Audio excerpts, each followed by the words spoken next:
Muy buenos días, tengan todas, todos. Mi nombre es Homero Ávila Landa, soy coordinador del Centro de Estudios de la Cultura y la Comunicación, el espacio en la Universidad Veracruzana que aloja el reinicio en su segunda temporada del Seminario de Músicas, Sociedad y Globalización. Este seminario surgió hace alrededor de 5 años, tuvo unos periodos de trabajo que consistían básicamente en revisar por parte de estudiantes y de otros profesores interesados en el tema del conocimiento de la música, de las músicas desde distintos enfoques, revisar material justamente teórico, sonoro, para llevar adelante reflexiones y en algunos casos investigaciones con el tema de la música como el centro, ¿no? Después de algún tiempo que hemos parado el seminario, hoy se está retomando con esta interesante plática de la maestra Gabriela Ortiz, intitulada Diálogo con Gabriela Ortiz, la música como indagación social, en la que podemos ver una manera de pensar, de hacer, de llevar a cabo, junto con el conocimiento, una obra creativa en términos musicales que sirve para la reflexión sobre los procesos culturales y los procesos comunicacionales que enfrentamos diariamente. Bienvenidos a esta sesión inaugural del ciclo 2021 del Seminario Música, Sociedad y Globalización del Centro de Estudios para la Cultura y la Comunicación de la Universidad Veracruzana. Estamos realmente complacidos de plácemes en este seminario, en el SEC y en la Universidad Veracruzana por tener el día de hoy como invitada muy especial a Gabriela Ortiz Torres, una compositora mexicana cuya obra se representa, se graba, se ejecuta en muchos escenarios del mundo, musicales, teatrales, operísticos, etc. Tiene una extensa trayectoria profesional y me voy a permitir comentar algunas cosas. Por ejemplo, el hecho de que ella ha hecho música para danza, para teatro y para cine también. Ha trabajado de manera estrecha con poetas, dramaturgos e historiadores. Uno de sus temas centrales, de los varios que maneja en sus obras, es el elemento multicultural en relación con la globalización y la migración masiva histórica, que es un elemento central actualmente en el mundo, y por eso queda tan a propósito para invitarla a nuestro seminario. Gabriela tiene una preocupación muy importante junto con la gente que ha trabajado por abordar contextos sociales y políticos complejos. Y su trabajo ha sido, por ejemplo, ejecutado y comisionado, ha escrito obras encargadas por agrupaciones como la Filarmónica de Los Ángeles, tanto por Gustavo Dudamel como esa Pekka Salonen, por solistas como Sultán Coxis, el Cuarteto Cronos, Dawn of Show, el Cuarteto Latinoamericano, Pierre Amoyal, el Cuarteto Tambuco de Percusión, la Filarmónica Húngara, la Orquesta Simón Bolívar en Caracas, la Real Orquesta Nacional Escocesa, la Real Orquesta de Liverpool y la Orquesta Escocesa de la BBC, entre muchas otras. Y ha ganado premios como el Premio Nacional de Artes y Literatura en México, que sabemos que es la máxima condecoración en ese tipo, y ha tenido un sinfín de becas, reconocimientos, residencias en muchos países, como en el Banff Central en Canadá, o el Centro Bellagio, o la beca Guggenheim, etc. Me parece muy interesante que tanto en su biografía oficial como en diversas entrevistas que haya concedido a la prensa de varios países, siempre señala cómo sus padres fueron miembros fundadores de los folcloristas en los años 60 y también los estudios que realizó con Mario Lavista y Federico Ibarra en la UNAM, donde por cierto ella es profesora. En 1992, un año central para la discusión del quinto encuentro que tanta polémica levantó, ese año ella recibió una beca de la UNAM para completar su doctorado en música y composición electroacústica en la Universidad de Londres con Simon Emerson. Y bueno, hay más cosas, ha sido profesor visitante en la Universidad de Indiana. Y un solo dato muestra cuál es la relevancia de sus obras, que son publicadas por Schott, una de las editoriales más importantes a nivel internacional para la publicación de música. Me voy a permitir leer algunos de los títulos de sus obras para que se validar de intereses, de registros, de ensambles que ella ha manejado. Por ejemplo, para instrumentos solos, ha hecho obras como Estudio Tongolele o Patios Serenos. Y en ese sentido me voy a permitir recordar que a finales de los años 90, la Asociación de Arquitectura Tapatía, con sede en Guadalajara, ligada al ITESO, encargada de custodiar, estudiar y difundir la obra de Luis Barragán, organizó un congreso interdisciplinario a partir de la obra de ese afamado arquitecto mexicano. En aquel momento, en el auditorio central del ITESO, yo hablé de esta obra y ante un auditorio de arquitectos, profesores, investigadores y sobre todo de estudiantes, escuchamos la versión inicial para piano, basada en una cita de Barragán que hablaba sobre la necesidad de crear espacios arquitectónicos serenos. La obra de una joven compositora que fue escuchada por arquitectos. Continúo con las obras. 3 haikus, 3 toritos, que son obras para danza. Y luego una obra como Río Bravo, que ha sido escrita en diversas versiones, que es un requiem para las mujeres asesinadas en Ciudad Juárez. Una de esas versiones es para voces femeninas y copas de cristal.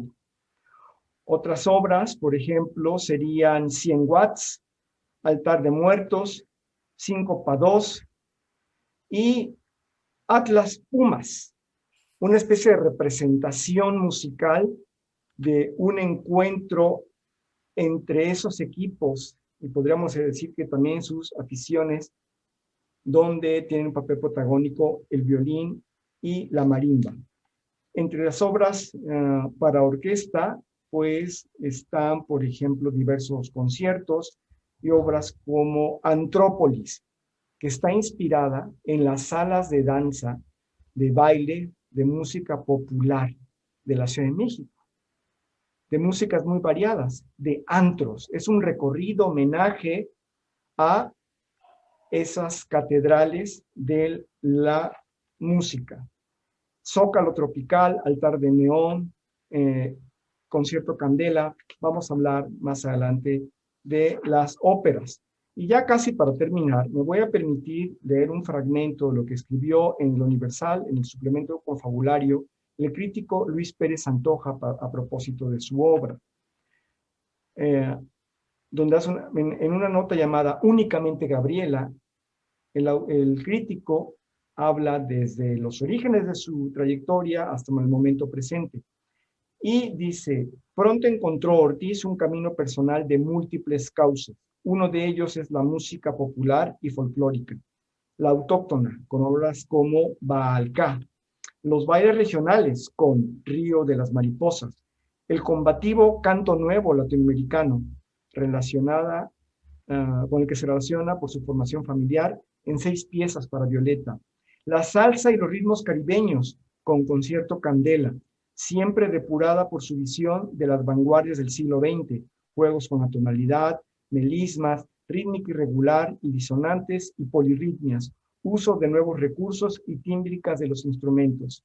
La música de Ortiz aborda lo mismo, la magia chamánica o los rituales mexicanos con la muerte, como en el Altar de Muertos, que lugares emblemáticos de una ciudad. Zócalo Bastilla, otra de sus obras. Por ello, de una obra a otra, su música transmite un reposo reflexivo o una gran fuerza rítmica. El Cuarteto Cronos hace algunos años sacó una obra justamente con Altar de Muertos, que creo que le dio a conocer entre un sector muy amplio, y hace tan solo 2 años la Orquesta Sinfónica de Jalapa interpretó una de sus obras, la Suite Omni. Así que no hace mucho, antes de la pandemia, tuvimos el gusto de escuchar con la Orquesta Sinfónica de nuestra ciudad, de nuestra universidad, de nuestro estado, la obra de Gabriel Ortiz, a quien le doy la más cordial bienvenida esta tarde. Muchas gracias, Gabriela, por estar con nosotros.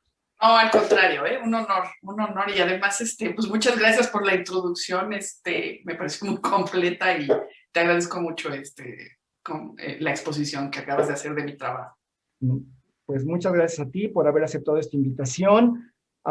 Antes que nada, quiero recordar que esta sesión tiene por objetivo ser interactiva, así que los comentarios y preguntas que ustedes tengan, por favor, escríbanlos en Facebook, en la página, y vamos a ir leyéndolos, comentándolos aquí para que nuestra invitada dialogue e interactúe con ustedes. Yo tendría, desde luego, muchas preguntas, cosas que hacer, pero antes que nada, dado que estamos transmitiendo desde Jalapa, en el estado de Veracruz, Universidad Veracruzana, conociendo tu trayectoria, Gabriela, una de tus obras más recientes que se estrenó fue justamente la cantata Yanga, que estrenó la Filarmónica de Los Ángeles y fue comisionada por Gustavo Dudamel. Tengo entendido que como parte del centenario de la orquesta, se planeó un concierto donde se iba a interpretar nada más y nada menos que la Novena Sinfonía de Beethoven, y la idea era que hubiera otra obra en ese concierto para transmitir un mensaje muy claro. Y esa obra fue Yanga. ¿Nos puedes contar, por favor?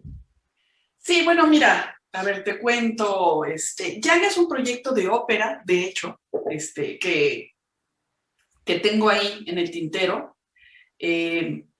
Esto surgió a través de una plática totalmente espontánea con mi esposo, el doctor Alejandro Square, que es flautista y además es el director artístico del ensamble Onyx, totalmente dedicado a la música contemporánea. Los historiadores les va a dar un poquito de risa de cómo llegamos al tema de Yanga, pero pues lo debo decir porque así fue. Cuando estaba yo haciendo justamente una residencia, un año sabático en la Universidad de Indiana, en donde yo estaba escribiendo únicamente La Verdad, que es mi otra ópera, basada en el mito de Camelia la Tejana, Alejandro estaba leyendo un libro que se llama Azteca, de Gary Jennings. Y bueno, ahí es toda una saga de libros, o sea, resultó que cuando llegamos a Indiana, él había leído Azteca, pero cuando llegamos a Indiana nos dimos cuenta de que había mucho más libros después de Azteca, ¿no? Y el segundo libro, creo que se llama Aztec Blood, habla sobre Yanga. Entonces Alejandro inmediatamente me dijo, oye, hay un personaje interesantísimo que se llama Yanga, que aparece en este libro. Bueno, yo la verdad no sabía quién era Yanga, o sea, desconocía un poco el tema, pero en el momento en que Alejandro me empezó a platicar de cómo, claro, todo esto es un poquito ficción, la manera en cómo lo trabajó Gary Jennings, pues me pareció interesantísimo. Me pareció, porque además los dos inmediatamente dijimos, esto da para hacer una ópera. Y a mí lo que me atrajo, aparte de que, bueno, históricamente lo que representa y demás, que ahorita voy a hablar de eso, es inmediatamente la parte musical. Porque sí, un tema para hacer una ópera pues, tiene que detonar ideas musicales. Forzosamente uno tiene que pensar en términos musicales y no solo tienes que tener una conexión con el tema, sino que además esto tiene que, ¿no?, llegar a una idea que pueda aterrizar a nivel musical. Y pues Yanga representaba eso. ¿Por qué? Porque Yanga, bueno, pues es este príncipe Gabón africano que llega a América, que llega a México, ¿no? En 1575. Ahí, por favor, los historiadores, porque creo que, o sea, es complicadísimo. En unas fuentes dice una cosa, en otras otra, y bueno, en fin, es como complicado. Pero llega y, bueno, después, ¿no? Piezas se repliegan, ¿no? En estos palenques y finalmente, pues, lidera este pueblo que es Yanga, ¿no? Bueno, funda este pueblo, el primer pueblo libre, en América, en el continente, que es hoy Yanga, pero que era San Lorenzo de los Negros. Bueno, la historia me parece fascinante, ¿no? Además logra negociar con la corona española y demás, y pues logra parcialmente, ¿no?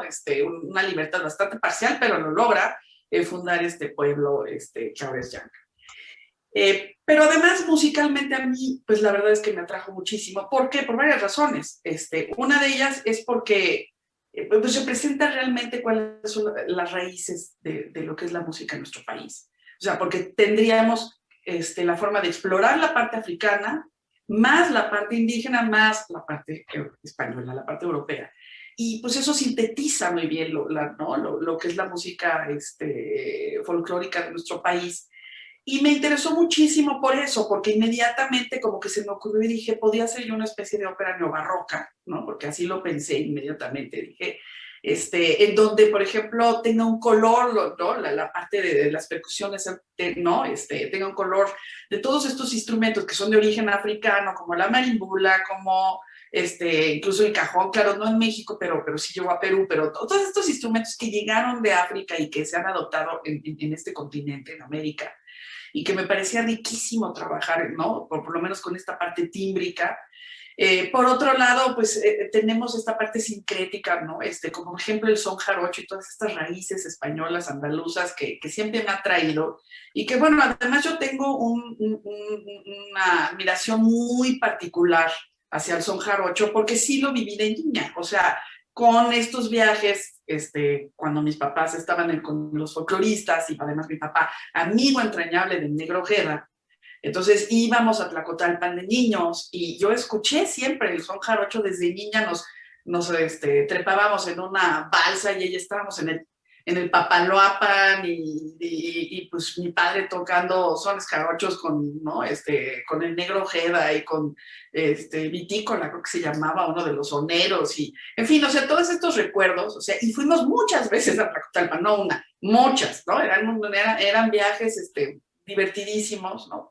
Y bueno, esto lo tengo pues ahí, ¿no? Muy arraigado en mi ADN, ¿no? O sea, es algo que yo viví muy de cerca. Y bueno, y por el otro lado, la parte europea, entonces dije, es que esto puede realmente, musicalmente, pues se me ocurren, no una, mil ideas de cómo hacer la música y que pueda enmarcar, digamos, esta parte que detona un tema como trabajar la historia de Yanga.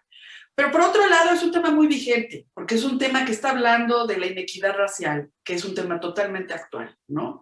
Y que además nos atañe, por supuesto nos atañe este continente, empezando, ¿no?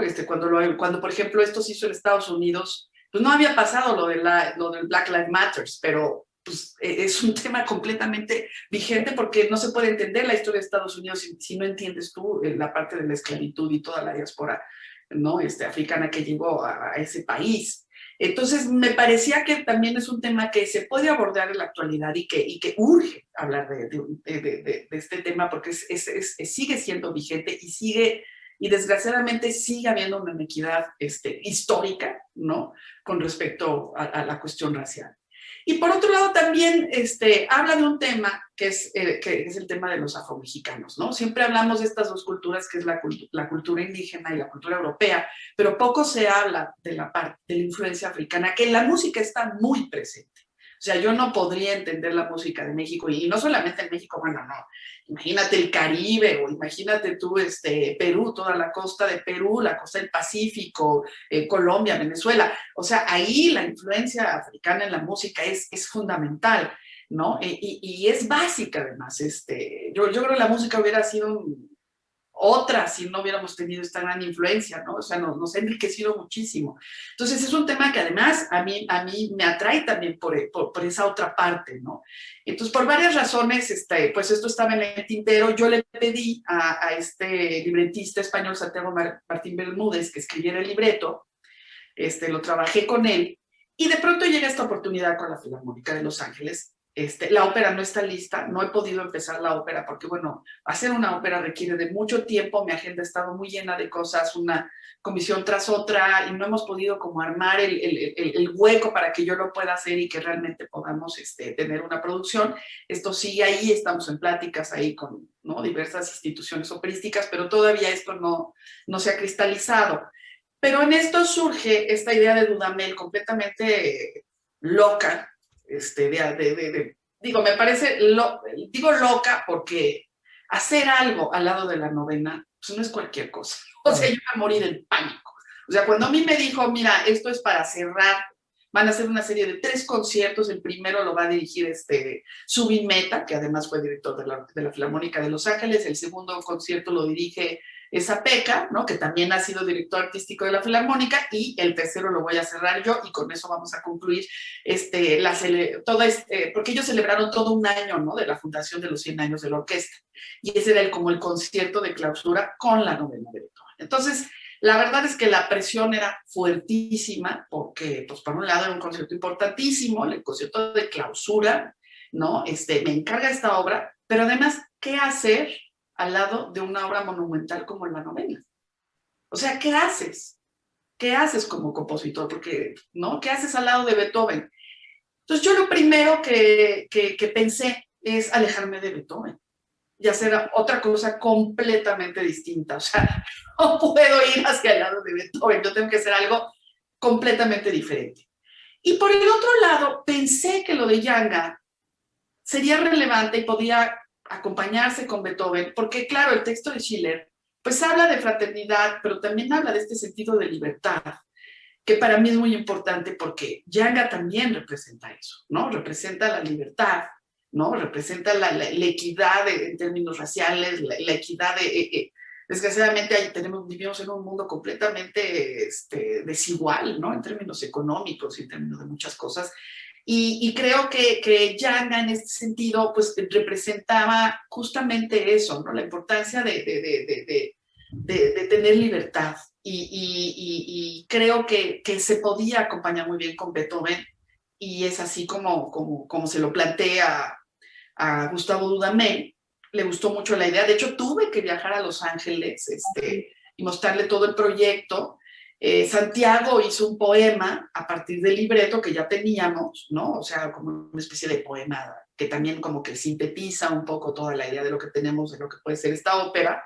Y es así como yo decido trabajar. Yo le pedí a Dudamel que por favor invitara al cuarteto de percusiones Tambuco por una razón muy peculiar, porque yo sí quería que estuvieran estos instrumentos de origen africano, que estuvieran presentes en la orquesta. Entonces, por ejemplo, Tambuco está tocando los tambores batás, que son de origen afrocubanos, porque para mí era muy importante, te digo, que hubiera este origen de estas cuestiones como tímbricas, aunque yo no estoy emulando ritmos africanos en mi obra, pero que estuviera este sabor, ¿no?, esta presencia ahí. Entonces, bueno, tampoco tiene la capacidad de no solo pues, de tocar cualquier cosa que le pongan enfrente, porque son buenísimos músicos, ¿no?, y leen todo, pero además también tienen una afinidad con los instrumentos de origen étnico, los conocen bien y pueden tocar estos instrumentos y los entienden. Entonces, para mí, el trabajo de Tambuco era esencial en el proceso de composición. Entonces, afortunadamente, Dudamel le encantó también la idea de que participara Tambuco, y es así como armamos este proyecto, ¿no?, que lo hicimos con el coro Master Relay Choral Ensemble, ¿no?, que es el ensamble coral con el que trabaja la Filarmónica de Los Ángeles, y es así como salió esta especie de cantata sobre Yanga, ¿no? Lo que comentas dispara un montón de asociaciones que nos muestra cómo la historia, la música, algunas ideas políticas forman un tejido, porque habría que recordar que al parecer el poema de Schiller sobre el que se basó Beethoven originalmente no era una ode a die Freude, sino a die Freiheit, pero podía haber problemas con la censura por vindicar de esa manera la libertad. Y ahora que hablaste de esos 3 conciertos, pensaba en cómo esos directores de la Filarmónica de Los Ángeles han estado asociados también a música con una proyección diversa. Mehta, cuando está en los años 70 con Los Ángeles, pues graba la música de encuentros cercanos del tercer tipo, y la suite de la Guerra de las Galaxias. Esa-Pekka Salonen graba un disco completo dedicado a la música de Revueltas con la Filarmónica de Los Ángeles, que además se presentó en la Ciudad de México, y ahora tu obra marcó de alguna manera terreno y territorio. Justamente, además, el texto de Santiago Martín Bermúdez tiene algunos fragmentos también de textos de origen del Congo, ¿no? Sí, bueno, eso no es del paréntesis, Alfonso, nada más, eso fue una cosa que yo deliberadamente me tomé, ¿no? Yo se lo comenté a Santiago. Sí, sí, hay una parte, porque bueno, se supone que Yanga venía del Congo, entonces, y yo estaba estudiando un libro sobre ritmos de batá. Y el batá se asocia mucho a estos cantos, bueno, afrocubanos, ¿no? Y de pronto me encontré con uno de estos textos que era como una especie de trabalenguas, ¿no? Y decidí utilizarlo ahí como en una parte, digamos, de la cantata en donde tiene que cantar estos textos, ¿no? Me voy a permitir leer un fragmento de esto, ya que hablaste del trabalenguas, por ahí la sonoridad, y también fragmentos del texto en español. Macana, Congo, cuenda, andile, andile, cuenda, Congo, cuenda, macana, macana, Congo, cuenda, andile. Y luego los fragmentos en español. Dejar la trata, dejar la muerte muy atrás, que su destino está ahí arriba. La trata arranca tu vida, y tú lo pones la lucha, lucha muerte por la vida, lucha muerte en libertad. Yanga y la India en la cima, un palenque cimarrón, San Lorenzo de los negros, la libre generación, y la frase final, en libertad. Si te parece bien, vamos a poner un video para escuchar un poco de esta obra, y donde tú hablas de esto, y donde también el director de la orquesta habla sobre esto. Vamos a ver si puedo compartir pantalla. Espero que se escuche. Voy a compartir y vamos a...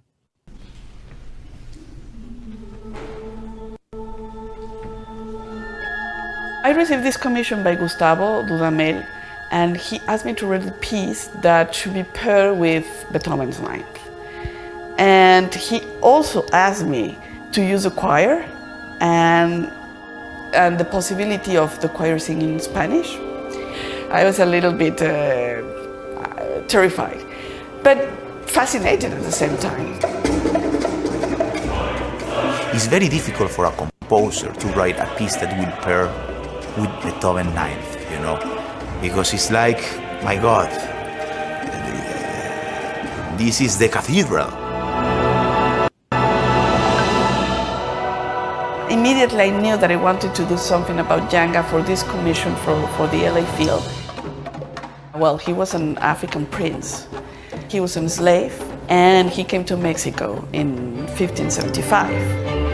He escaped from the Spanish and he founded the first free town in America.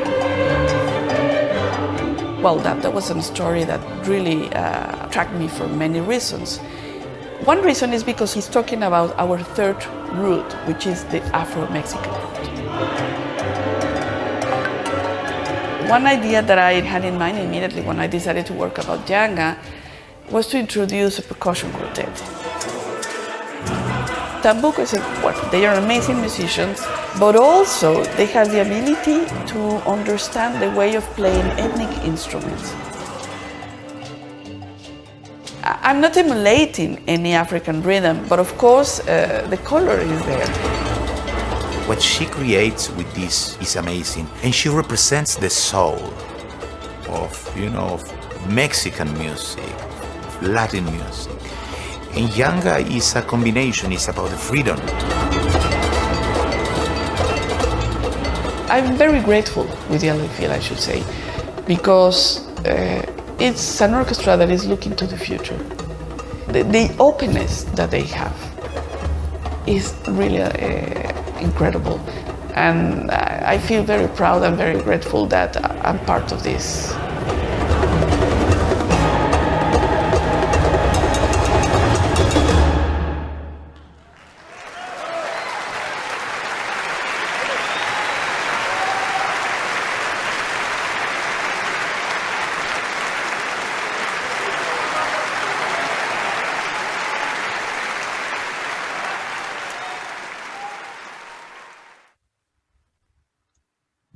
emocionante. Y quiero aprovechar para comentar que estamos en Veracruz hablando de Yanga, pues mandar saludos a mis colegas que están del SEC, que han estudiado mucho tiempo el son jarocho, como Rafael Figueroa, como Homero Ávila Landa, Elisa Rashkin también, que ha incursionado en eso. Perdón.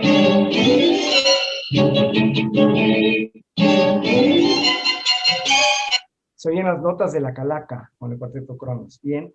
Y recordar que una estudiante de maestría del SEC, colombiana, Marly Meléndez Moré, está haciendo su tesis titulada Niñas afrodescendientes y literatura infantil juvenil, entre apropiaciones y representaciones en contextos de marginación, y uno de los lugares donde está trabajando justamente es Yanga. Y también comentar, recordar que una de las publicaciones que actualmente están circulando de manera masiva en México aborda este tema. Es un tema de agenda pública, es historia, pero también es agenda política contemporánea. Bien, estamos, insisto, en Veracruz, y revisando el catálogo de tus obras y escuchándolas, uno podría pensar que Veracruz ocupa un lugar en tu interés, porque acabamos de escuchar Yanga. Podemos desde luego pensar también en una obra como Río de las Mariposas, que es sobre el río Papaloapan, donde aparece una iridiscente arpa, pero por algún momento aparecen por ahí las notas apenas audibles, pero muy claras, del huapango tradicional. Y también, desde luego, pensaba en Tenec, una obra inspirada en la Huasteca, que Alejandro Square describe así: Tenec es el idioma hablado en la región huasteca. Su nombre significa hombre local, en referencia a todos los hombres y mujeres que pertenecen a un lugar cuya mera existencia determina sus destinos en el tiempo y el espacio, su territorio. Tenec, una lengua, una de la familia maya que se habla, que está ubicada más al norte del territorio de lo que actualmente es México. Entonces vemos cómo Veracruz está presente en tu obra, en tu producción. Si nos quieres contar algo sobre esto, por favor. No, bueno, sí. La verdad es que, como lo comentaba, pues desde niña, ¿no? En estos viajes a Tlacotalpan, que además eran viajes en los que pues, nos íbamos en coche. El negro Ojeda tenía unas tías nonagenarias que vivían en Orizaba, entonces llegábamos a Orizaba, a casa de estas tías. Muchas veces fuimos al puerto de Veracruz. Tengo un viaje también que lo tengo como tatuado así en el alma y en mi cabeza, que fue un viaje que hice yo en la escuela primaria. Yo estudié en una escuela maravillosa, la Escuela Manuel Bartolomé Cosío, fundado por José de Tata Bujalance, este refugiado español que vino a México, obviamente exiliado por la Guerra Civil Española, y que junto con Patricio Redondo funda la Escuela Experimental Freinet en San Andrés Tuxtla, Veracruz. Entonces, también en mi escuela había un amor por Veracruz muy particular, porque era muy bonito, porque desde primero de primaria te escribías con un compañero de la escuela Freinet, porque eran escuelas hermanas, ¿no? La Escuela Experimental Freinet de San Andrés Tuxtla, y la idea es que era el sexto año, te conocías, o sea, te mandabas cartas, y el sexto año este compañero con el cual te habías escrito venía a pasar una semana en tu casa, y después tú ibas y viajabas a San Andrés Tuxtla y te hospedabas en la casa de este compañero. Así que tengo estos recuerdos de Catemaco, de los Tuxtlas. También hicimos, me acuerdo una vez, un viaje también de la escuela al puerto de Veracruz, porque además a Pepe le gustaba mucho el puerto de Veracruz, porque fue ahí donde llegó en barco y llegó a Veracruz, y junto con Patricio fundaron esta escuela, entonces vivió mucho tiempo en Veracruz. Así que por varias razones ahí, pues Veracruz siempre ha sido un estado que tiene mucho que ver con mi historia personal, ¿no? Y has hablado además de la tradición histórica, la tercera raíz. Es muy interesante cómo está todo esto. Gabriela, compones desde los 15 años, y al parecer, por lo que he leído, comenzaste sobre todo a componer frente al piano, y después desarrollando el oído interno para escribir obras orquestales. ¿Nos puedes contar grandes rasgos, ¿cómo trabajas? ¿Cómo es el trabajo de creación, composición, imaginación, proyección musical? Mira, es complejo porque pues, escribir cómo funciona la creatividad, pues a mí me parece casi como imposible, ¿no? Porque es una cosa tan irracional, ¿no? Que de pronto nunca sé de por qué tienen las ideas ¿no? Lo que te puedo decir es, evidentemente el piano sí es una herramienta, obviamente yo comencé con el piano, ¿no? Y siempre fue un aliado, ha sido un aliado y sigue siendo un aliado. Lo que pasa es que ahora la tecnología también ha modificado mucho la forma en la que trabajo ahora, hoy en día, ¿no? Pero durante años trabajé, digamos así, entre comillas, a la antigüita, como lo ha hecho Ravel o como lo ha hecho Bartók y como lo hizo Beethoven, ¿no? O sea, era papel pautado y sentada al piano, ¿no? Y trabajar así, ¿no? Ahora sí hay programas, ¿no? Softwares de notación musical que son muy útiles y en ese sentido me he alejado un poquito más del piano porque es como más práctico ya hacerlo directamente en la computadora, ¿no? Entonces, y ahí lo que pasa es que también es cierto que a través de los años, porque ya son muchos años pues yo empecé la composición, como tú dijiste, a los 15 años, ya llevo más de 20, casi 30 años, ¿no? Trabajando en la composición. Y sí, pues sí desarrollas el oído interno de una, ¿no? Y yo sí puedo decirte ahora que sí estoy mucho más alejada del piano.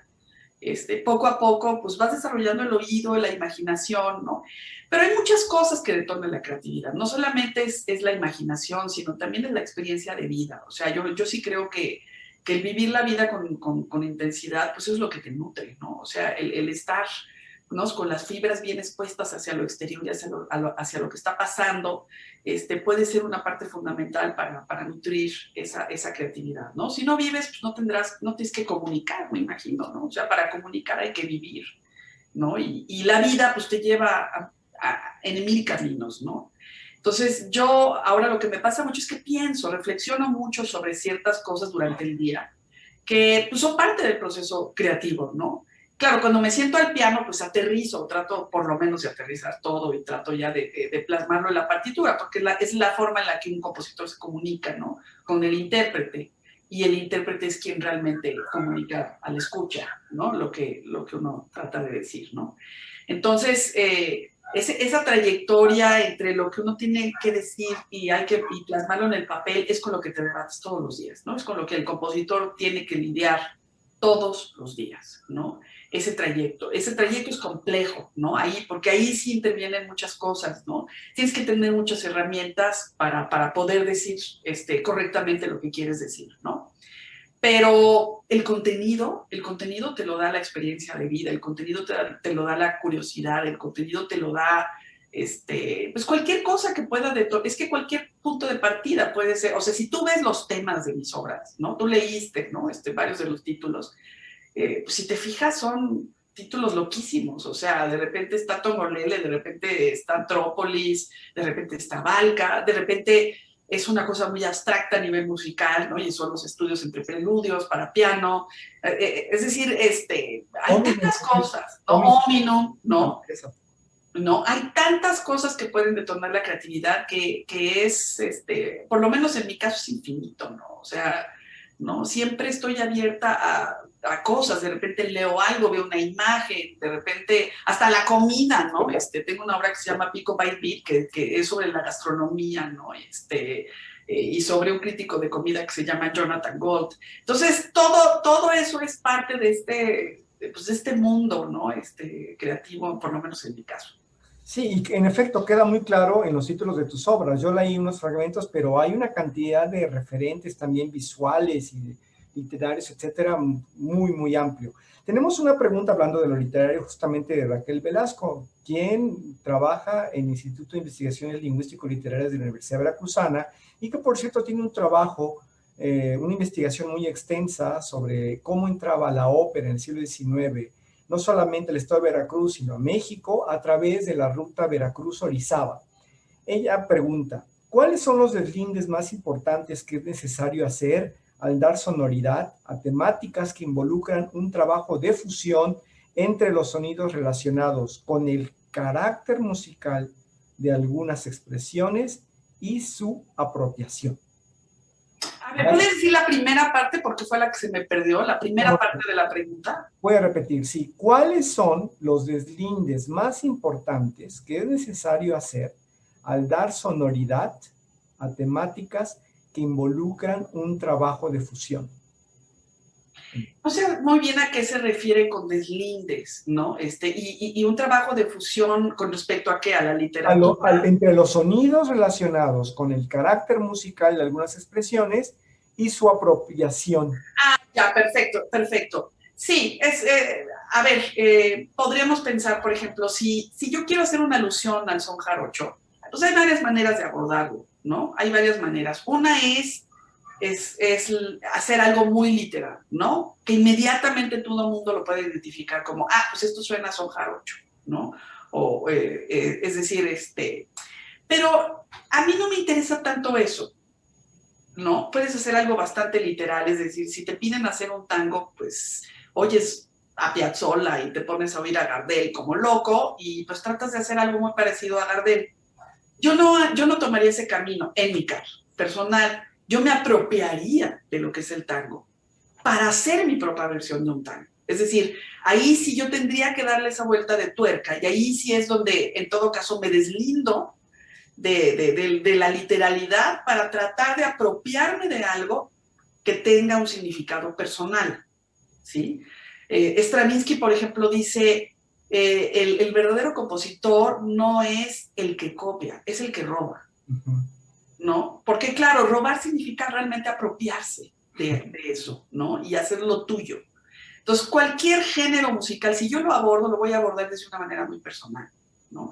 Por eso soy, no sería muy buena para trabajar, por ejemplo, en un cine comercial, porque en el cine comercial te dicen, es que aquí queremos que suene una discoteca, y pues yo no hago eso, ¿no? O sea, yo les diría, pues entonces busquen a alguien que tiene esas facultades de imitar todos los géneros musicales y los puede reproducir y los puede hacer. Si tú quieres oír mi propia voz dentro de ese contexto, adelante, pero tiene que ser mi propia voz. O sea, lo que sí no hago es pues hacer algo que no suene a mí y que trate de sonar a otra cosa que no soy yo, ¿no? Hay un elemento de tensión entre la tradición musical que se puede reconocer por los oídos en general y el trabajo del compositor individualizado, la apropiación, la personalización. Y ya que hablabas de eso, justamente recordaba únicamente la verdad, la auténtica historia de Camelia la Tejana, una ópera que ha sido representada en primer lugar en Indiana, después en el Festival de la Ciudad de México, en fin, con un director, por ejemplo, en la grabación, José Arián, que ha venido aquí a dirigir Mahler, etcétera. ¿Y por qué comento en este momento? Porque justamente esto me pareció un collage musical y cultural. Sí. Desde luego está la música norteña tal y como la conocemos en el imaginario, hay ecos de corrido, etcétera, pero también hay cumbia, hay música electroacústica. Al final, como epílogo, se oye el famoso corrido de los Tigres del Norte. Y en ese sentido, para que hablemos un poco y entremos en materia de esto, me voy a permitir leer algunos títulos de las partes de la ópera. Obertura electroacústica, Ciudad Juárez, Chihuahua, donde, por cierto, lo primero que se oye es una locomotora. Obertura orquestal. Escena 1, Alarma, que es el tabloide amarillista que da título a la ópera, porque así era su subtítulo, únicamente la verdad. Escena 1, La cumbia de Camelia. Escena 1, El Señor de El Paso. Escena 2, TV Azteca, corrido de Agustina Ramírez. Escena 2, corrido final. Otro interludio electroacústico, 3 escenas, El Padre de Camelia, El Tigre, El Blogger. Otro interludio electroacústico, La Culebra, que todos hemos oído. Luego Camelia María, El suicidio de Eleazar, otro interludio electroacústico, luego Un funeral y el epílogo, el corrido Contrabando y Traición. Ese es un proyecto verdaderamente muy interesante porque el libreto lo hizo Rubén Ortiz Torres, tu hermano. Es un proyecto, además, el disco tiene esta fotografía central que muestra un acordeón, ¿no? Tan importante. La fotografía muestra la frontera con esa imagen poderosa de la valla fronteriza. ¿Nos quieres contar algo, más que preguntarte yo algo, si nos quieres tú contar algo de qué representa para ti esta ópera, cómo te ha ido, cómo lo has pensado, qué significa en el conjunto de tu producción? Pues mira, voy a tratar de ser breve porque efectivamente esta ópera es muy compleja, ¿no? Mira, la idea es muy breve, es una idea que surgió de mi hermano, ¿no? Yo hice un viaje a Caracas y ahí conocí a una persona que me encargó hacer una ópera de cámara. Y cuando regresé a México, pues la verdad es que ni estaba yo tan cercana al género operístico en aquel momento. Estamos hablando de hace mucho, estamos hablando de 2003, 2002, ¿no? O sea que ya hace un par de añitos que esto pasó. Yo en aquel momento ya estaba en México viviendo, ya había regresado a hacer mi doctorado en Inglaterra, tenía pocos años de haber regresado, y no, como lo repito, no estaba yo muy cercano al género operístico, pero de pronto se da esta oportunidad. Y mi hermano, en uno de estos viajes, mi hermano vive desde hace muchos años en Los Ángeles, California, es maestro de la Universidad de San Diego, y platicando le dije, oye, pues mira, tengo esta oportunidad de hacer una ópera, ya me la comisionaron, pero no tengo idea, o sea, no sé cómo por dónde buscar un tema. Entonces mi hermano dijo, ya sé, el punto de partida, ¿por qué no hacemos algo sobre la revista La Alarma? Me pareció completamente descabellado. Le dije, ¿por qué La Alarma? Y me dijo, mira, todas las óperas del siglo XIX son tragedias. Entonces, ¿por qué no vamos a una tragedia de la vida real, supuestamente de la vida real? Vámonos a la hemeroteca, empezamos a hojear revistas de La Alarma y seguramente ahí se nos va a ocurrir algo. Y así fue. O sea, yo la verdad confié en Rubén y dije, bueno, pues si hacemos un caos ahí con esto, pues por lo menos quedará entre familia este experimento, ¿no? Y entonces nos fuimos a la hemeroteca y efectivamente Rubén encontró una noticia en donde había una foto donde estaba una cabeza tirada en un tren, ¿no? Así cortada, así la cabeza volando, ¿no? Así, al estilo así Salomé, pero háganse de cuenta un Salomé fronterizo, ¿no? Donde estaba esta cabeza. Y la nota decía que pues era el suicidio de un tal Eleazar Pacheco Moreno, que se había cruzado, o sea, él estaba en El Paso, Texas, lo habían visto discutir con una mujer sospechosa, se cruza la frontera a Ciudad Juárez y se suicida. En Ciudad Juárez el tren pasa y le corta la cabeza, y pues muy al estilo gráfico de La Alarma, como ustedes todos recuerdan, pues está la cabeza ahí sangrando a todo lo que da, están los testigos y se ve la mujer. Y luego hay una pequeña nota en donde se ve una mujer con un sombrero y dicen, esta mujer es Camelia la Tejana. Entonces, inmediatamente en nuestra cabeza dijimos Camelia la Tejana y nos volteamos a ver mi hermano y yo. ¿Por qué?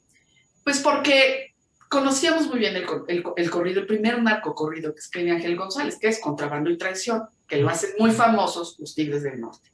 ¿Por qué conocía yo este corrido? Porque Ludwig Margules, el director de teatro, yo soy muy amiga de Ana Margules, la hija de Ludwig, y Ludwig daba su clase de dramaturgia a partir del corrido, porque el corrido es fantástico, además de que es uno de los primeros narcocorridos que hablan de esta mujer y de no Eleazar, sino Emilio Varela, ¿no? Que esconden la droga en las llantas del coche, se cruzan a Los Ángeles y al final hay una traición ahí de parte de Emilio Varela y Camelia la Tejana acaba matando a Emilio Varela.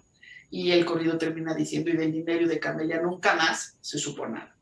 Bueno, es un corrido que en 4 estrofas, pues es una ópera en chiquito. O sea, tiene todos los arquetipos de una ópera, ¿no? De contrabando, traición, desamor, etcétera, etcétera, ¿no?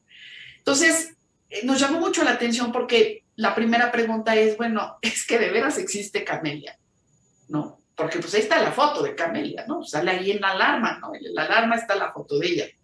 Y empezamos a meternos al internet y pues había no una Camelia, había millones de Camelias, ¿no? Es decir, de pronto había una mujer en una entrevista de TV Azteca, que es Agustina Ramírez, que además parece ser que sí existe esta mujer, que es una evangélica hoy en día, pero pues que ella en su vida anterior, porque tiene 2 vidas, digamos, en su vida anterior era Camelia la Tejana. Después nos encontramos con una entrevista que hace César Güemes a una tal Camelia María, ¿no? Que resulta que también se ve que el que quiere entrevistarla trata de sacarle la verdad y trata de saber si es realmente Camelia la Tejana o no, y pues resulta que no, que ella nunca da esa información y nos quedamos así como en suspenso si es o no Camelia la Tejana. Pero después yo leo un libro que es que lo escribe Laia Walt, que es este musicólogo que trabaja en la Universidad de Estudios Chicanos en Estados Unidos, y dice, no, Camelia no existe. Evidentemente yo entrevisté a Aquel González, que es el compositor, él se inspiró en una amiga, pero pues en realidad no existe. Entonces la ópera habla de todas estas contradicciones, por eso es una especie de collage en donde en realidad mi hermano no escribió el libreto, mi hermano lo que armó fue este collage de informaciones. Y lo que estamos cantando, lo que se canta, es tal cual lo que encontramos en los medios de información, o sea, en la cuestión mediática, ¿no? ¿No? Lo que se está cantando, pues es la noticia de la alarma tal cual y como aparece, ¿no? Un blogger que se echa así todo un speech, así un delirio absoluto sobre Camelia la Tejana.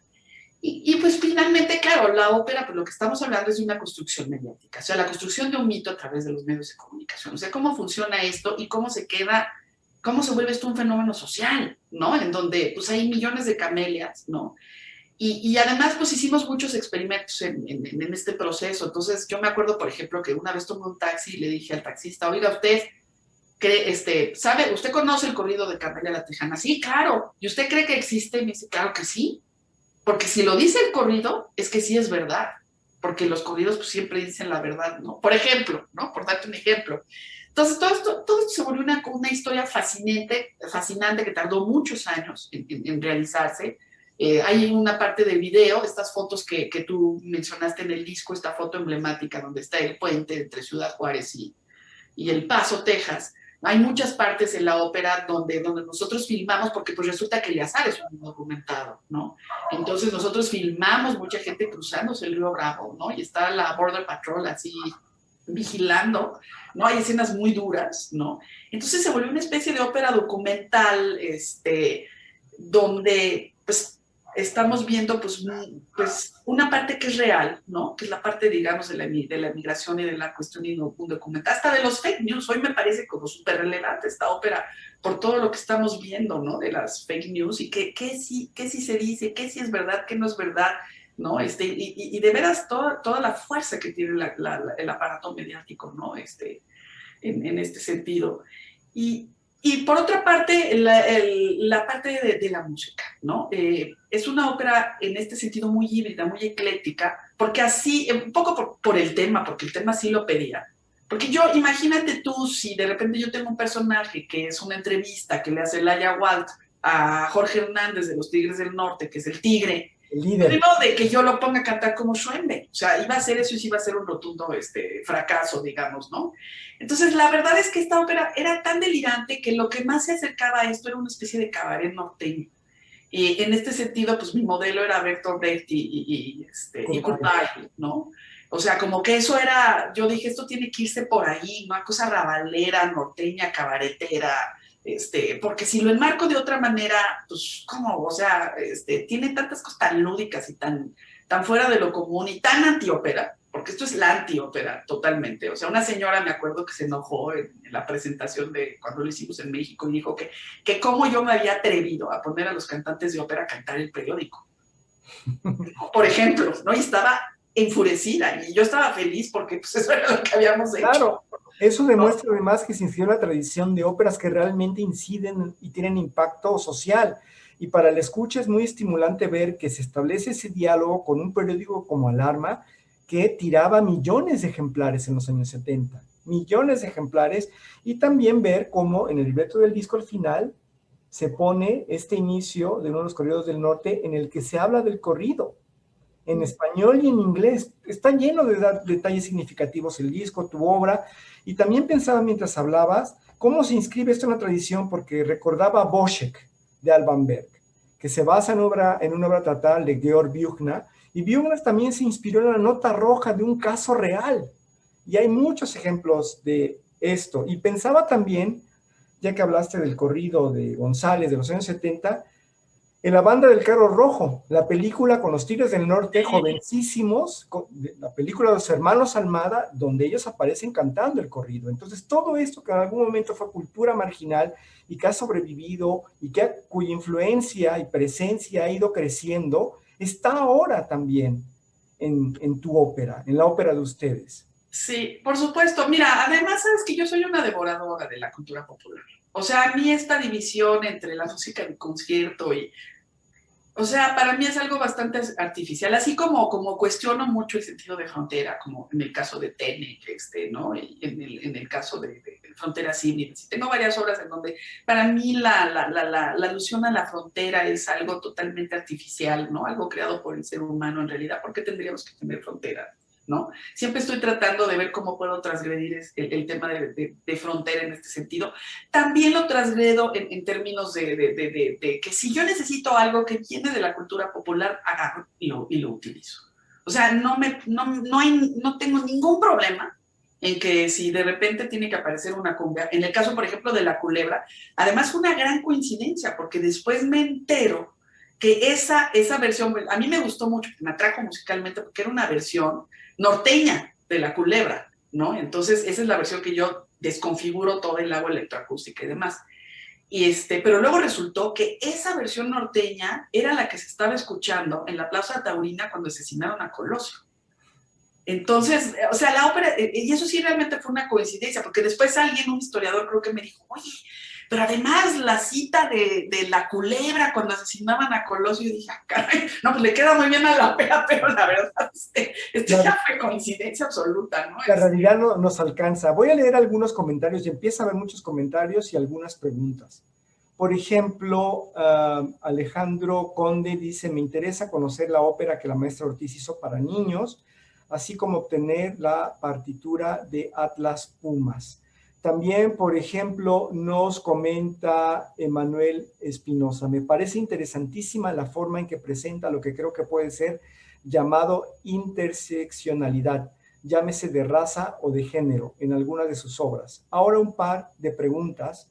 Pregunta Astrid Hernández. Supe que en 2020 Gabriela pidió colaboración para una instalación sonora con grabaciones de la marcha del 8M y me pareció súper interesante. ¿Podría hablarnos más de este proyecto? Otra pregunta de Elsie Andrade. Después de las dificultades enfrentadas durante la pandemia, especialmente en las artes escénicas, ¿cuál considera que es el futuro inmediato de la música de concierto? ¿Regresará a la sala de conciertos o empezará a predominar el streaming? ¿Y qué ventajas da esta una última opción? Tengo una pregunta más. ¿Respondes esas dos o leo la pregunta? Como tú me digas, Gabriel. Si quieres, respondo estas dos. Muy bien. Muy rápido. Efectivamente, yo lancé una pregunta en el Twitter porque justamente el último concierto, además, en el que yo asistí en vivo, fue un concierto que se realizó justamente con la Filarmónica de Los Ángeles, en donde se tocó Tenec, junto con Residente. Y bueno, me invitó Dudamel y bueno, yo por supuesto me gusta muchísimo el trabajo de Residente. Y sobre todo las letras me parecen fantásticas. Entonces, bueno, yo corrí a Los Ángeles, bueno, porque se tocaba mi obra y porque además pues me interesaba mucho el trabajo de Residente, y justamente era el día de la marcha. Entonces yo no estaba en México y yo sí quería grabar la marcha. Yo quería hacer ahí un par de grabaciones de campo de audio, y como no iba a estar, pues lancé esta convocatoria y dije, por favor, todas las que vayan, grábenme cosas, ¿no? Para eventualmente hacer algo con eso, ¿no? No he aterrizado todavía, o sea, yo creo que voy a hacer una especie de instalación sonora. Ya una vez trabajé en el Memorial, en el Centro de Arte Digital, hice una instalación sonora en una colaboración con María Baranda, poeta, fantástica poeta mexicana. Hicimos una colaboración que se llamó Altar de Luz, en donde yo grabé una de las marchas anti Peña Nieto. Me fui, porque que eso representaba mucho de lo que estaba pasando, ¿no? Que todas estas manifestaciones que se daban enfrente de la estela de luz y de todo esto de haber construido la estela de luz y lo que había detrás, de toda esta cosa medio turbia y corrupta de cómo había construido la estela de luz y todas estas informaciones bastante complejas y demás, y entonces todas estas manifestaciones se daban enfrente de la estela de luz. Y entonces, cuando a mí me piden hacer esto, primero pues me conflictó un poco porque era un lugar que había surgido de una manera bastante incorrecta, por así decirlo, ¿no? Políticamente, pues había algo ahí muy turbio. Pero por otro lado, cuando yo hablé con Grace Quintanilla, que era la directora del Centro de Arte Digital, me dijo, mira, ya tenemos el espacio. Yo sé que toda la historia detrás de esto es complicada, pero ya tenemos el espacio y hay que darle contenido al espacio. Y yo sí me fui por esa idea. Dije, al revés, lo que hay que hacer es llenarlo de contenido. Y entonces, en aquella ocasión yo utilicé como parte de esta instalación los sonidos de esta manifestación anti Enrique Peña Nieto. Entonces, ya había yo trabajado con esta experiencia de trabajar con sonidos, ¿no? de una manifestación que se dé en la calle. Entonces, me interesaba muchísimo documentar las voces de todas estas mujeres que se iban a presentar en ese día, y yo no iba a estar. De hecho, me dolió mucho no haber estado, pero bueno, sí era un compromiso muy fuerte y importante, por otro lado, el trabajo. Entonces, hice esta convocatoria, porque dije, lo que no puedo es quedarme sin el material, ¿no? Y yo físicamente no voy a estar para hacerlo. Y por otro lado, también me pareció que conceptualmente iba a ser interesante que no lo hubiera hecho yo, sino todas estas mujeres, ¿no? Que fueron a esta manifestación y que sus voces de alguna manera pudieran estar representadas en este trabajo. Entonces, pues recibí un montón de grabaciones, las tengo ahí. No he tenido todavía el tiempo de ver cómo armar esto, cómo darle una forma y darle un sentido y demás, ¿no? Hay varias ideas ahí en el tintero, pero yo creo que lo tengo que hacer porque allí está el material, ¿no? Es algo que quiero hacer y que creo que es importante, porque además yo creo que la música también es una forma de preservar cultura y de preservar un momento histórico, ¿no? Y este sería el caso, ¿no? Preservar un momento que fue muy importante, que fue esa marcha.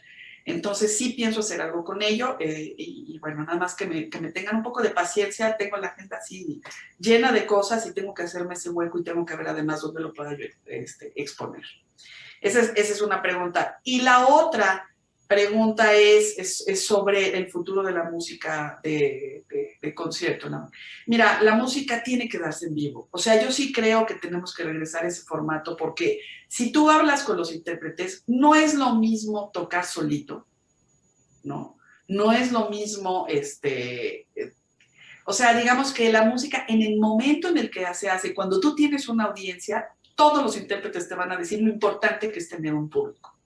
O sea, cambia completamente el asunto. O sea, ellos dan todo cuando hay un público, ¿no? Entonces, yo sí creo y la experiencia de escuchar la música en vivo es irrepasable. O sea, no se puede reemplazar, ¿no? Ahora, si tú concibes algo desde su inicio para un formato digital, puede ser algo muy interesante, ¿no? Yo acabo de ver la danza sacral de la consagración de la primavera de Stravinsky. Es la primera vez que veo algo en Zoom tan bien hecho, ¿no? Tan bien hecho, porque fue concebido para eso, ¿no? Desde su inicio lo pensaron y dijeron, bueno, ¿cómo vamos a hacerle para que no se vean los típicos cuadritos, ¿no? Del Zoom, vamos a darle todo un sentido. Entonces, si tú haces algo, exprofeso, donde vas a utilizar la tecnología y desde el principio está pensado para eso, claro que es otro medio más, es otra herramienta más y puede ser muy válido. Pero la música que está pensada para hacerse en vivo, yo creo que no puede sustituirse más que así, ¿no? Yo espero, de veras, anhelo que podamos regresar al formato de una sala de concierto y a esa experiencia, porque sí, y lo vuelvo a decir, no hay manera de reemplazarlo, ¿no? Es como las computadoras pueden hacer cosas súper interesantes, pueden hacer cosas que un ser humano no puede tocar, pero hay que concebirlo de esa manera. Las computadoras tampoco van a reemplazar las emociones que un intérprete puede dar a una ejecución, ¿no? Claro. O sea, son dos cosas distintas. Como dices, además, no hay tecnología que pueda reproducir la fidelidad del sonido en vivo, los matices. No, y la emoción. Dime, no hay manera. O sea, la emoción no, la perfección sí, pero no la emoción. Yana Navarro Antuna manda saludos desde Durango, Héctor Martínez desde Bogotá, Colombia, y Jesús Herrera, profesor de la Facultad de Música, tiene una pregunta. Dice, cuando compones una obra puramente instrumental, por lo general le pones un título que asocia esos sonidos con algo más allá de los sonidos de música sin palabras. ¿Cómo es para ti esa relación entre lo musical y lo extra musical? Depende mucho del contexto, depende mucho de la obra. En mi caso, cada obra obedece una historia diferente, ¿no? Hay veces que sí he pensado en cosas realmente musicales, ¿no? Por ejemplo, cuando escribí mis estudios para piano, pues realmente estoy buscando, ¿no? Resolver problemas que son absolutamente técnicos y musicales. Y entonces me concentro en cómo resolver un tema absolutamente musical, ¿no? Pero hay veces que el título detona lo que musicalmente después puedo hacer. Por ejemplo, acabo de escribir un concierto para piano y orquesta que se va a estrenar con la Orquesta Nacional de Bretaña. Espero ahora sí, ¿no? Porque se ha pospuesto, se iba a estrenar ahora en marzo y obviamente no se pudo hacer, está pospuesto para diciembre, pero esta obra se llama Fractalis y tiene mucho que ver en los fractales que suceden en la naturaleza. Pero a mí esa idea, hay una especie como de traducción hacia la música, ¿no? En donde también la puedes aplicar musicalmente. O sea, esta idea de una figurita que se repite y que de lo chiquito va creando figuras más grandes, ¿no? Y que se da, por ejemplo, en lo que es una brócoli, por ejemplo, ¿no? Está hecho de fractales, de estas figuritas, ¿no? Que se van multiplicando. Eso también puede detonar ideas musicales, ¿no? Y entonces, mi concierto, por ejemplo, está lleno de estas ideas, ¿no? De empezar con una idea que se puede multiplicar, ¿no? Y que le da una coherencia y una unificación a todo un discurso, ¿no? Entonces depende mucho del trabajo, ¿no?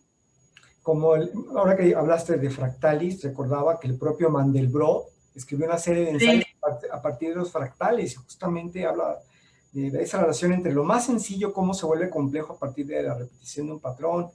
En fin, es evidente, Gabriela, que te gusta mucho ver, leer, viajar, ¿no? ¿Nos puedes contar qué estás leyendo ahora, por ejemplo? Por favor, entre tu agenda apretada. Pues mira, acabé de leer de Desierto Sonoro de Valeria Luiselli, que me encantó. Y ahorita, pues me conseguí este libro que me encanta y precisamente lo tengo aquí, que se llama Arboretum, de David Byrne. Pues que realmente no es tanto lectura, es una bola de bocetos, ¿no? O sea, el libro está lleno de bocetos y de ideas inconexas. Pero cuando leí el prólogo me pareció interesantísimo porque dije, es que a mí la imaginación a veces funciona así.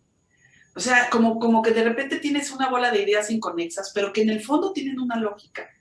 Yo siempre le digo a mis alumnos, ¿no? Que la musicalidad para mí, o sea, porque cómo defines quién es musical y quién no, es cuando hay una lógica interna. Cuando tú eres musical, surge esa lógica. Es una lógica interna que no sé cómo describirla en términos racionales, pero que está ahí, ¿no? Y yo creo que el inconsciente también, puedes tú lanzar una serie de palabras, pero después tiene una especie de lógica rara, pero que funciona, ¿no? La creatividad tiene ese misterio, ¿no? De cómo de repente tienes que asociar una serie de ideas ahí que se disparan en la imaginación, pero que de repente les tienes que dar una coherencia y les tienes que dar un discurso, ¿no? Entonces me interesó muchísimo este libro de David Byrne por eso, ¿no? Porque es una serie de ideas, de dibujos, de árboles, de troncos y de palabras que en principio son como muy inconexas, pero que yo creo que en el fondo tienen este misterio de esta lógica, ¿no? Luego también me acaba de llegar este otro libro de Music of Toru Takemitsu, que estoy empezando a leer porque me gusta mucho la música de Takemitsu, que es este compositor japonés, y me gusta mucho porque realmente si uno puede sintetizar lo que es el Oriente con lo occidental, es Takemitsu. O sea, Takemitsu logra resolver ese problema en el que yo me enfrasco muchas veces, ¿no? Entre cómo hago ese maridaje entre lo latinoamericano y toda esta locura y Tlacotalpan y el negro Ojeda con toda la información de la vanguardia europea ¿no? Y cómo le hago para que esto conviva, ¿no? De repente sí es muy complicado, de repente me hago bolas ahí, ¿no? Y por eso compré este libro de Takemitsu. A partir de lo que dices, es muy interesante recordar cómo existe en ocasiones un imaginario que relaciona la música con los sentimientos, y justamente tu obra, tus óperas, los títulos de algunas de tus composiciones instrumentales, tus lecturas, tus referencias, muestran que es un tejido que explora la realidad en su sentido más amplio. Hablabas de esta obra de carácter gastronómico, y acabas de hablar de Takemitsu, y estaba pensando en esta ópera de Tan Dun, el compositor chino también, sobre la ceremonia del té. Tiene una ópera sobre... Sí, claro, la conozco. Ceremony of Tea. Sí, exactamente. Sí. Entonces, bueno, pensaba en todo esto, y justamente, retomando el tema de Veracruz y todo esto, Enrique Salmerón, profesor de la Facultad de Música de la Universidad Veracruzana, también comentaba que hiciste una fanfarria para la Cumbre Tajín hacia el año 2000. No, eso sí, no. Creo que algunas me encargaron algo, pero no lo realicé. Ah, muy bien. Y por otro lado, ya comentaba Alejandro Conde, Rey Conde, director de grupos artísticos de difusión cultural de la Universidad Veracruzana, que tenía interés en Ana y su sombra, que es una ópera de cámara para niños. ¿Quieres hablarnos de este proyecto tan interesante para los nuevos públicos y para muchas otras cosas? Sí, es el proyecto de Ana y su sombra. Mira, el origen es muy bonito, además porque tuve la fortuna de colaborar con esta escritora y poeta, Mónica Sánchez Escuer, con la que ella escribió el texto de Río Bravo. De todas estas obras, de todas estas versiones de Río Bravo, bueno, Mónica escribió el poema que yo utilizo para Río Bravo, que musicalicé, que es un poema desgarrador y fantástico poema, la verdad. Entonces, hay una compañía en Estados Unidos que se llama Roundabout Opera for Kids. Y esta compañía lo que hace es hacer ópera para niños, pero la idea es muy bonita porque la idea es hacer ópera en las escuelas públicas de Estados Unidos. O sea, sí tiene una labor social el proyecto de esta compañía de ópera. Entonces, a mí me encargaron hacer una ópera en donde se pudiera hablar justamente de la inmigración y de la biculturalidad, ¿no? Y que pudiéramos acercar a todos los niños de origen hispano que viven en Estados Unidos. Y que pues, hay muchísimos en todas las escuelas públicas, ¿no? Entonces quería que la ópera fuera en español y en inglés, ¿no? Que fuera bilingüe y que tocara un tema. Porque, como te lo comento, el origen de esta compañía es que ellos lo que hacen es tratar temas, diversos temas, por ejemplo, el cambio climático o no, la diversidad cultural y la inmigración en mi caso, y entonces trabajan estos temas con los niños en las escuelas y luego se hace la representación de la ópera y muchas veces los niños incluso se involucran en el proceso de creación o construyen la escenografía y esto, ¿no?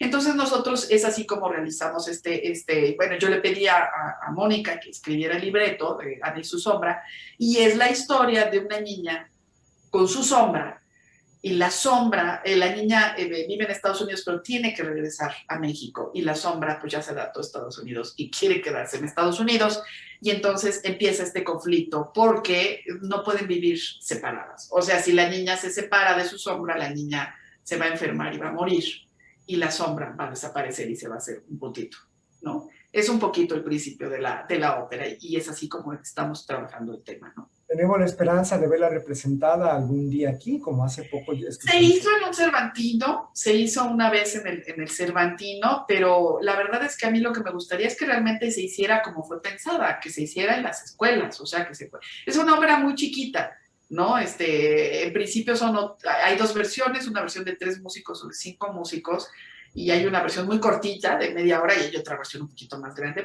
muy cortita porque luego los niños pues, no aguantan tanto tiempo, y hay una versión de 50 minutos y sí, me gustaría que se volviera a hacer, ¿por qué no? Pues es muy estimulante ver que Alejandro Rey Conde está interesado en obtener esta partitura y también la de Atlas Pumas. Y ahora que hablaste de Mónica Sánchez...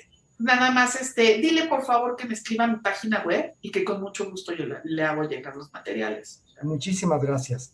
Y ahora que hablaste de Mónica Sánchez, me parece muy interesante todo ese trabajo conjunto que has hecho una y otra vez con diversos artistas e intelectuales. Y es que lo recordaba porque cómo son los extremos. Por un lado, Ana y su sombra, ópera para niños, con una historia infantil, pero también dura, de un problema potencial como es la frontera, la biculturalidad, el bilingüismo, y también pensaba justamente en este Requiem para las mujeres de Ciudad Juárez, el texto también es de Mónica Sánchez, y cuando oí la obra la primera vez, fue para mí muy emocionante, impactante, que la primera palabra que se oye, que distinguí, fue cantada por el coro de mujeres de 6 voces femeninas, maquila, maquila.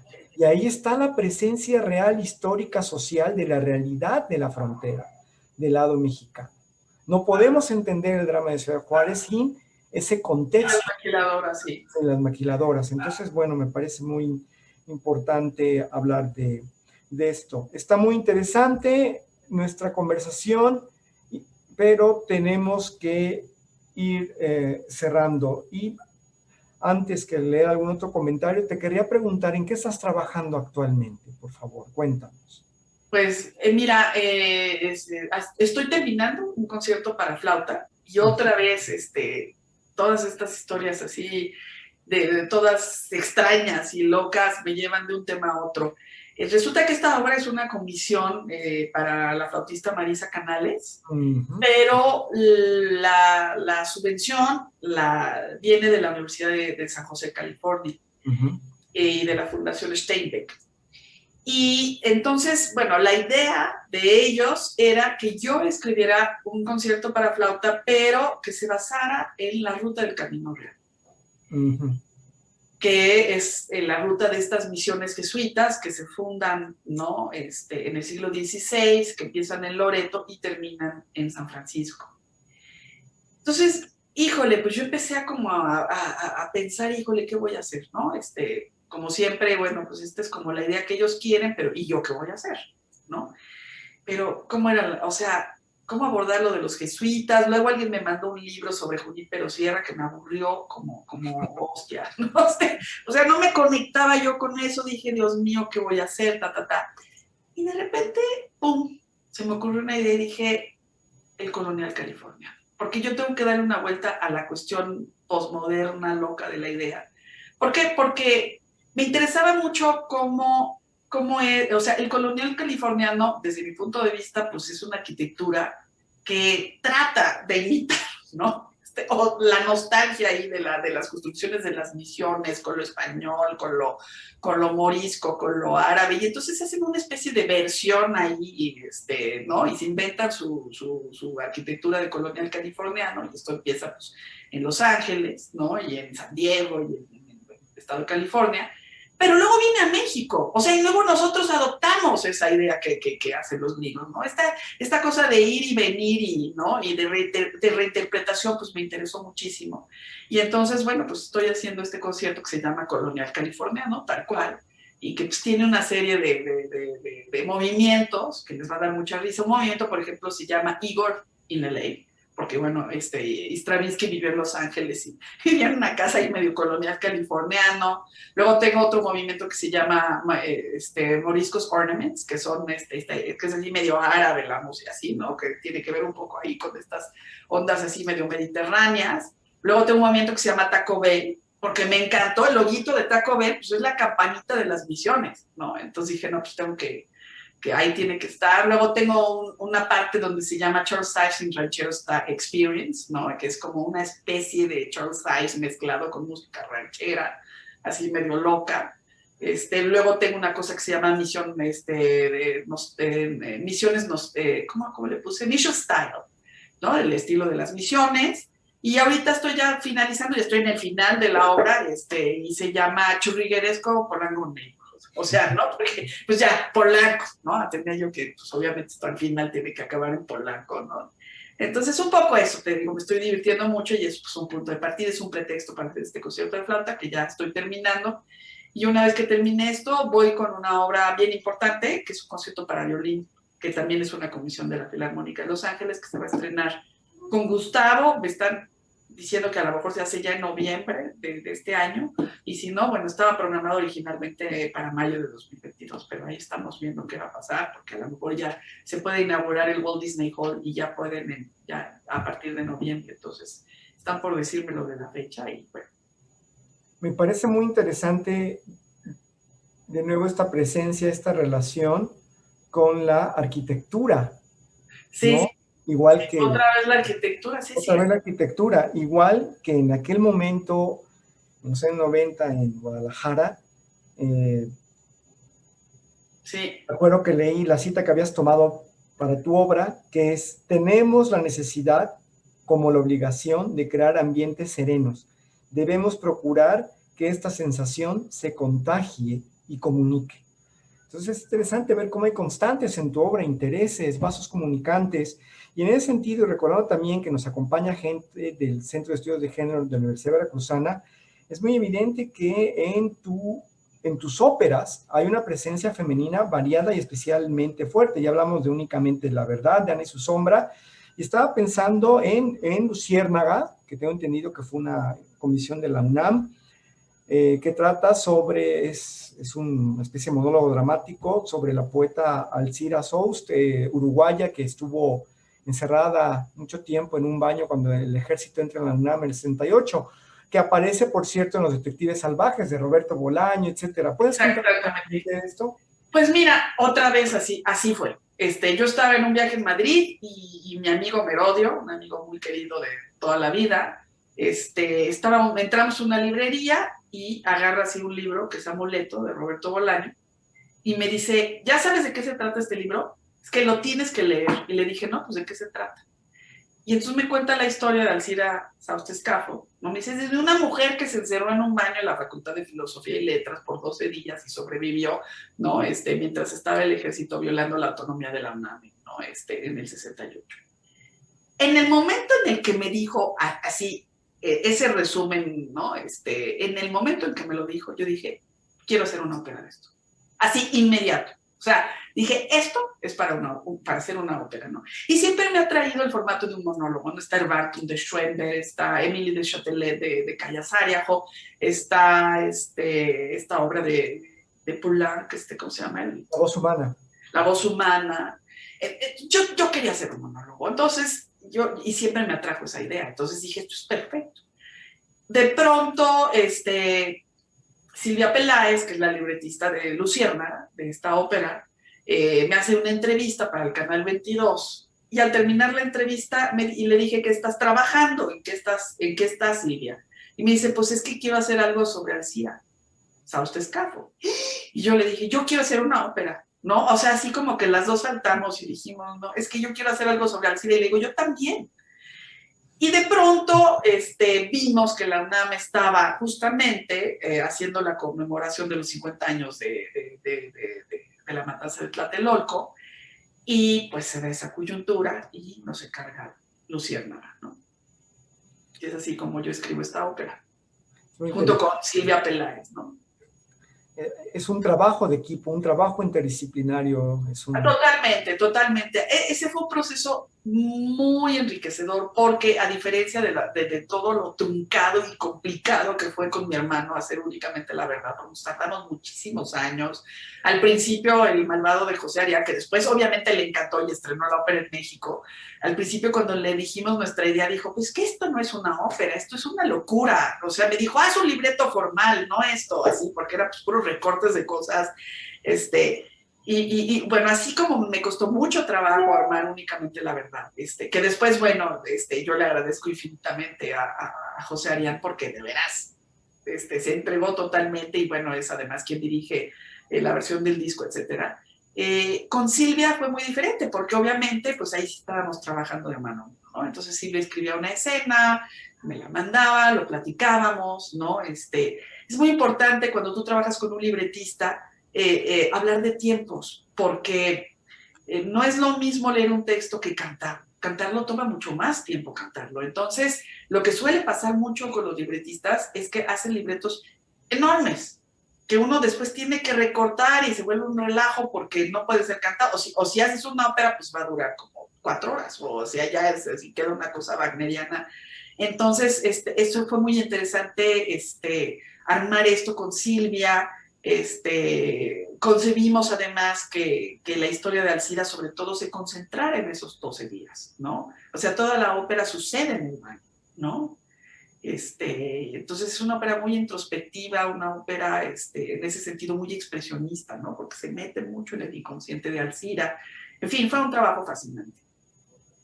Pues esperemos realmente, insisto, que en Jalapa no tardemos mucho en conocer no solamente tu producción de cámara y orquestal, sino operística. Bueno, tenemos que ir cerrando, está muy buena la charla, pero tenemos casi 1 hora y media al aire. Antes de cerrar, no sé si quieras comentar algo, Gabriela. Algo que quieras compartir con nosotros, cualquier cosa. Pues mira, no sé qué quisiera yo decir. Para los alumnos de la Facultad de Música, de Letras, de Historia y Sociología que nos acompañan, de la maestría en Composición, de la maestría en Cultura y Comunicación, etcétera, de la especialidad en Promoción de la Lectura. Hay mucha gente aquí. Pues mira, lo que me gustaría compartir es que ahorita estamos pasando efectivamente un momento muy, muy complejo. Muy, muy complejo. Yo tengo la fortuna de que soy profesora de la UNAM y que de alguna manera puedo resolver la parte económica precisamente por eso, por la parte de dedicarme a la docencia. Pero sí quiero hablar en las voces de todos estos músicos y de todos estos artistas en general, de bailarines, de actores, que han perdido sus trabajos y que está muy difícil. O sea, que ha sido una situación durísima, por ejemplo, para los grupos independientes, ¿no? Para los músicos, hablo sobre todo en la voz de mi gremio, ¿no? Que no tienen conciertos, no han tenido oportunidades y que la están pasando realmente dura. No los músicos que afortunadamente están subsidiados y pertenecen a una orquesta sinfónica, a ellos se les ha seguido pagando sus sueldos, pero ¿qué ha pasado con todos los grupos independientes, con los grupos freelance, con la gente que hace freelance? O sea, realmente la están pasando muy mal y está muy dura la situación. Y sí es un llamado a que desde nuestro granito de arena, si podemos hacer algo, si podemos contribuir a apoyar, ¿no? Apoyar a estos músicos, apoyar a este gremio y apoyar, hacer ver que la música es necesaria, el arte es necesario en estos momentos, ¿no? Yo sí creo que el arte, la verdad, o sea, yo no hubiera concebido pasar la pandemia sin la música, me hubiera suicidado, la verdad, ¿no? Para mí es esencial, es una compañía, ¿no? En donde yo establezco un diálogo profundo, personal, ¿no? Y yo creo que es fundamental para subsistir y para construir un futuro mejor, acompañarnos del arte. Es parte de este alimento que nutre el alma, ¿no? Y que si no lo cuidamos, pues va a quedar un hueco muy fuerte, ¿no? Van a haber estragos muy, muy fuertes, están ya habiendo estragos muy fuertes, hay huecos ya muy fuertes.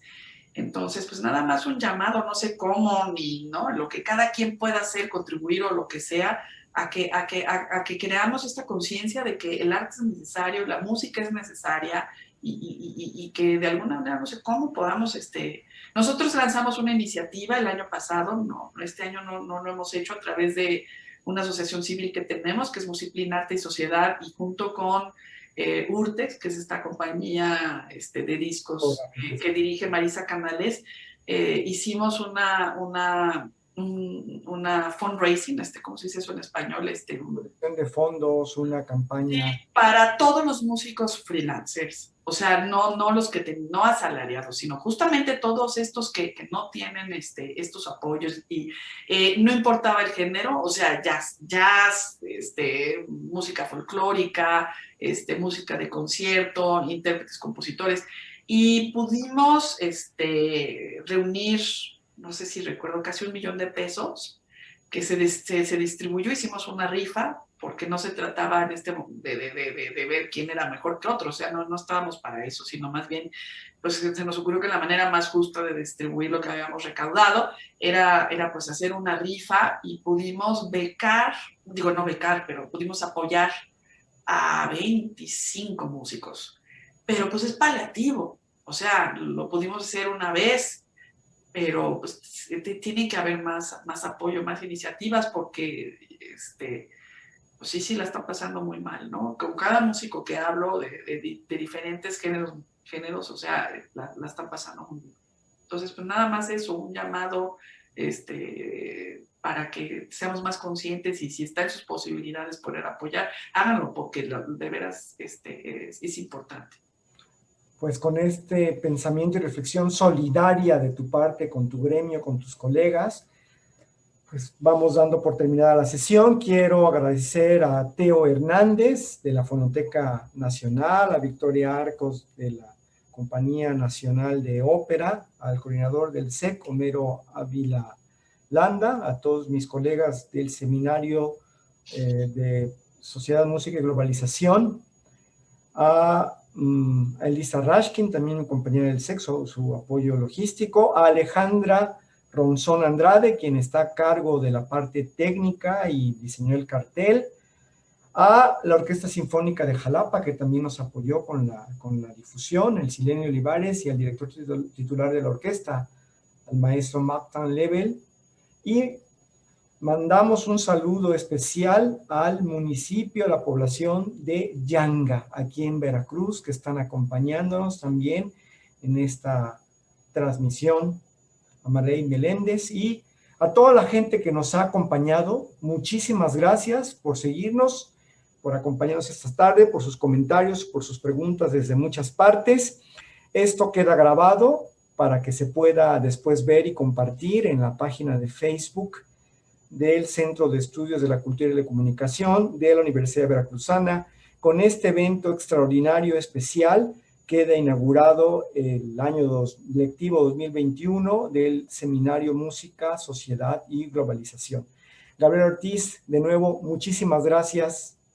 Muy especial tarde, una tarde muy especial hemos pasado contigo. No, pues al contrario, muchas gracias por la invitación y un agradecimiento hacia ti y hacia todos los involucrados y sobre todo a la Universidad de Veracruz. Pues muchas gracias. Esperamos en un futuro, no sabemos cuándo acabar esto, pero estoy seguro de que podremos verte, saludarte y oír tu obra aquí en un futuro, y con esa esperanza nos quedamos. No, bueno, yo también, créeme que yo también estoy esperando que lleguemos a ese momento, pero así lo sueño ya todos los días, ¿no? Pues ojalá. Tenemos un sueño compartido y yo no dudo que en algún momento, porque esto no puede durar para siempre, los acordes de tu obra volverán a sonar en las salas de conciertos de nuestra ciudad, de nuestra universidad, y podremos saludarnos y podremos felicitarte y conocernos todos nosotros personalmente y departir la música, que es el interés que nos une. Común. Muchísimas gracias, muchísimas gracias. Me pasé muy bien, muchas gracias. Te agradezco mucho, agradezco a todo el mundo y muy buenas tardes. Hasta luego, hasta la siguiente.